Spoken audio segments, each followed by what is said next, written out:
Hey everyone, Thordan Smash here, out mountain biking in Moab, Utah, and well, it's pretty high up actually, as you can see. That being said, we're going to be talking about, well, new heirlooms coming in season 26. We got everything from, well, a Maggie chain whip thing, a Mad Maggie bat, a Maggie prestige skin. It's a lot of Maggie. We're going to go over all of that. We're also going to go ahead and give out one of the upcoming heirlooms. All you got to do is like, comment, subscribe. You guys know the drill. Without further ado, let's jump into today's topic. In the beginning, every legend had something unique. Wraith had her kunai, Pathfinder punched people with literal boxing gloves, and Revenant had wielded a giant death scythe like your sleep paralysis demon learned kung fu. We've all been there. Each heirloom was more than a flex. It was a symbol, a basic statement that said, hey, look at me, I main this legend, and I've suffered through 24 event packs to prove it, or grinded out to max level, which I think most of you have not. But now, welcome to season 26, where we are full on into the age of universal heirlooms. We're talking about a bat that bonks people into the stratosphere, whips that make crypto look like a cyberpunk Indiana Jones, which is actually not going to be in season 26, but we'll cover that in a minute.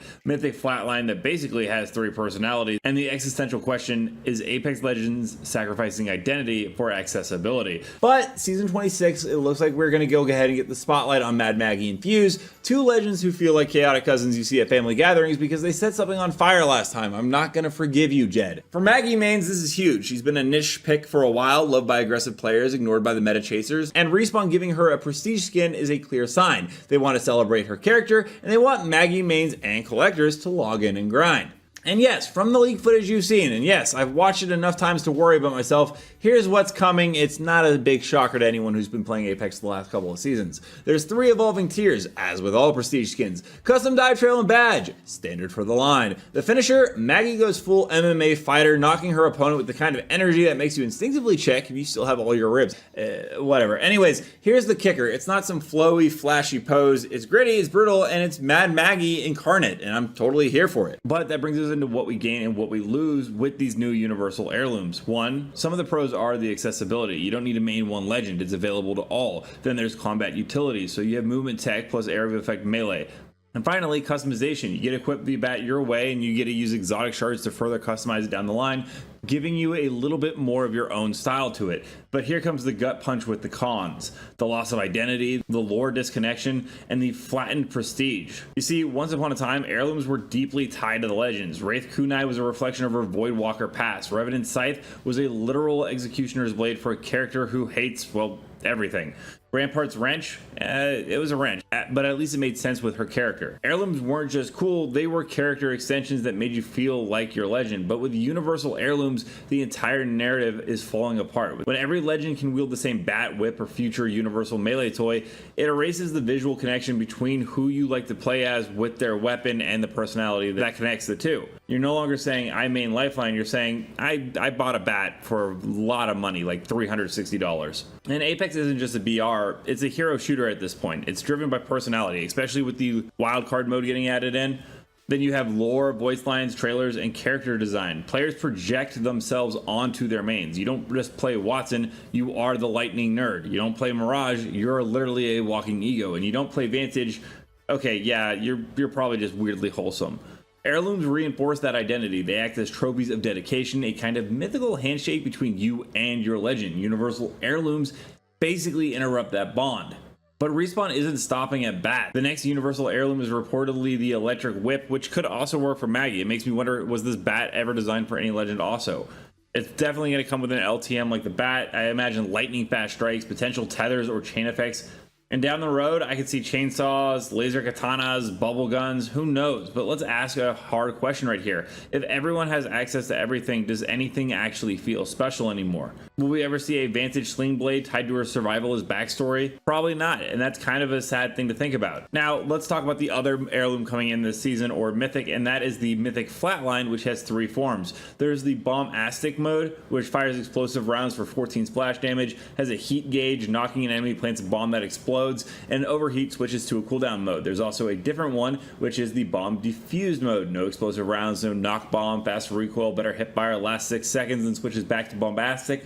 And the final one is Feeling the Burn variant, where you apply burn status, deal 1.5 damage per stack per tick. If you miss shots, the burn stack decays rapidly, and max theoretical damage. So it all makes it so the gun isn't actually just a mythic, it's mythological. And this is going to be in the wildcard mode along with the bat. And I'm going to be honest, if they want to go ahead and do these mythic flatlines and other weapon skins, and they make it tied into an LTM where we get new experimental ways to actually use the weapon or the mythic, I think that is actually a great idea, and I want to see more of that. I could go with the less of the universal ones that the characters go ahead and carry around themselves. Along with that, in the shadows of the Bonk Bat and the Flatline Fiesta, Mad Maggie is also going to be getting a prestige skin this season. This is definitely the season of Mad Maggie, despite the fact that Bangalore and Cossack both received the biggest buffs. But I do expect some lore to be dropped in with Fuse very soon with that Salvo map. So overall, I am interested to see how the season goes off. There's a lot of really cool additions, especially with the wildcard game mode. I am a little disappointed with the heirlooms, but we'll have to see how the community reacts. All that being said, we're going to jump into community clips now. Don't forget to submit your own to me at Thordan Smash on Twitter. But without further ado, let's roll up.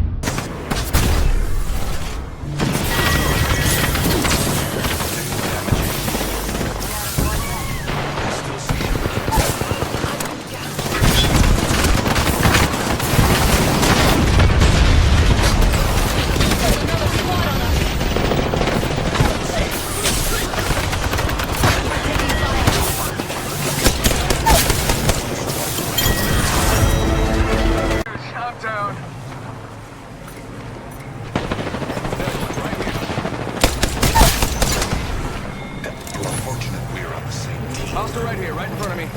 Let's go to this area. Death box here.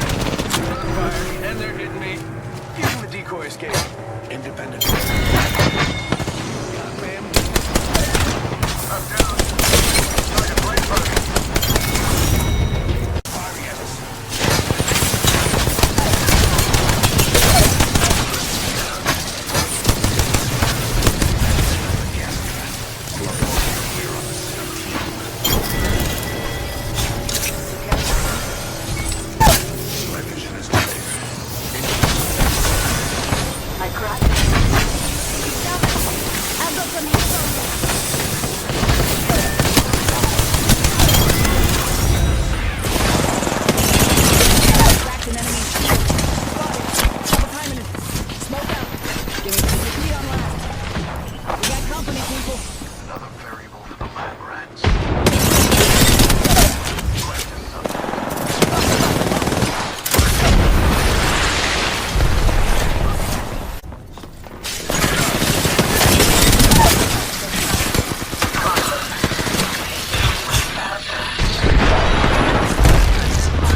Which of these heirlooms seem the most interesting to you, and do you hope that they go ahead and add in different kinds or legend specific ones once again? Also, don't forget to check out this video right here where I cover our stuff on the outdoors on the daily, and until next time everyone, keep slaying in the Outlands. I'll see you out there.